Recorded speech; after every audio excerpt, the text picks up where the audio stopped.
سچ بولنا دنیا میں آج معدوم ہوتا جا رہا ہے۔ اگر ہم شریعت اسلامیہ کو دیکھیں تو ہمیں شریعت اسلامیہ نے سچ بولنا، سچی گفتگو کرنا، سچی بات بتانے کی ترغیب دی ہے۔ مثلا قرآن کریم میں رب کریم نے وَقُولُوا قَوْلًا سَدِيدًا فرمایا ہے۔ قُولُوا قَوْلًا سَدِيدًا کا مطلب ہوتا ہے صاف گفتگو کرنا، سچی گفتگو کرنا، ٹھیک گفتگو کرنا اور سنجیدہ بات کرنا۔ بعض اوقات انسان گفتگو تو کرتا ہے لیکن گفتگو تول کے نہیں کرتا۔ جب گفتگو تول کے نہ کی جا رہی ہو تو انسان یقیناً اس میں جھوٹ کی ملاوٹ کر لیتا ہے۔ بعض اوقات کچھ لوگ جھوٹ آسانی سے بول لیتے ہیں، کچھ جھوٹ کو مذاق میں بول لیتے ہیں، کچھ جھوٹ کو کس انداز میں بولتے ہیں۔ شریعت اسلامیہ نے جھوٹ کی ہمیشہ مخالفت کی ہے۔ شریعت اسلامیہ نے جھوٹ کو ہمیشہ غلط کہا ہے۔ میں مثال کے طور پہ آپ کی خدمت کے لیے سمجھانے پہ ایک جملہ عرض کرتا ہوں۔ ایک بات ذہن نشین کر لیجئے کہ جب بندہ گفتگو کرے کبھی بھی لے تو لال سے کام نہ لے، کھل کے بات کرے، واضح بات کرے، وہ ٹھیک بات کرے، چاہے آپ کے خلاف جائے یا آپ کے حق میں جائے۔ میں سمجھانے کے لیے ایک جملہ کہنا چاہتا ہوں۔ کچھ لوگ کہتے ہیں جی میں نے تو اس کے منہ کے اوپر اس کی رعایت کی ہے اسی لیے جھوٹ بول دیا ہے، پھر کمر پیچھے اس کا راز کھول دیتے ہیں۔ یہ منافقت کی شدید ترین قسم ہے۔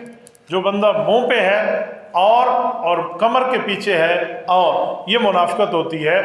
انسان سخت ضرور ہو لیکن منافق نہ ہو۔ سخت ہونا اور ہوتا ہے، منافق ہونا اور ہوتا ہے۔ منافق اور سخت میں ایک فرق ہے۔ منافق کا مطلب کیا ہے؟ قرآن کریم نے سورت نمبر 2 سورۃ البقرہ پہلے پارے کے دوسرے رکوع میں فرمایا ہے کہ منافقین کی علامت یہ ہے کہ مسلمانوں سے ملتے ہیں تو کہتے ہیں ہم آپ کے ساتھ ہیں، کفار سے ملتے ہیں تو کہتے ہیں جی ہم آپ کے ساتھ ہیں۔ تو فرمایا ایسا آدمی فسادی ہے۔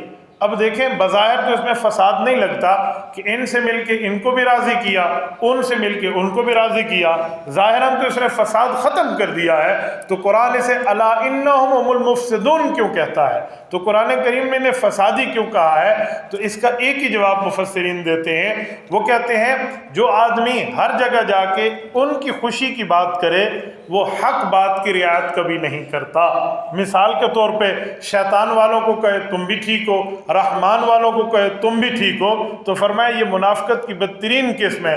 اسے حق بولنا نہیں آتا، اسے حق چھپانا آتا ہے، اور جو شخص حق چھپا لیتا ہے اللہ رب العزت کے یہاں اس کا درجہ قیامت میں سب سے آخر میں جہنم میں ہوگا۔ قرآن کریم کی آیت ہے ان المنافقین فی الدرک الاسفل من النار، فرمایا جو منافق ہے یہ جہنم کے نچلے سے نچلے آخری سے آخری طبقے میں ہوگا۔ کیوں؟ اس بنیاد پر کہ اس نے کفر سے بھی بڑا کفر کیا ہے، اس نے شرک سے بھی بڑا کفر کیا ہے، اس نے شیطنت سے بھی بڑا کفر کیا ہے، اس نے دجل سے بھی بڑا کفر کیا ہے۔ ایک شیطان وہ ہے جو دجال ہو، ایک شیطان وہ ہے جو مشرک کی ترغیب، شرک کی ترغیب دے اور وہ مشرکین کی بات کرے، ایک کفر کی بات کرے۔ لیکن جو سب سے اضر، سب سے نقصان دہ، سب سے بری قسم ہے وہ منافقت ہے، اور یہ جھوٹ بھی منافقت کی ایک قسم میں شامل ہے۔ اسی لیے جھوٹ کسی بنیاد پہ نہ بولیں۔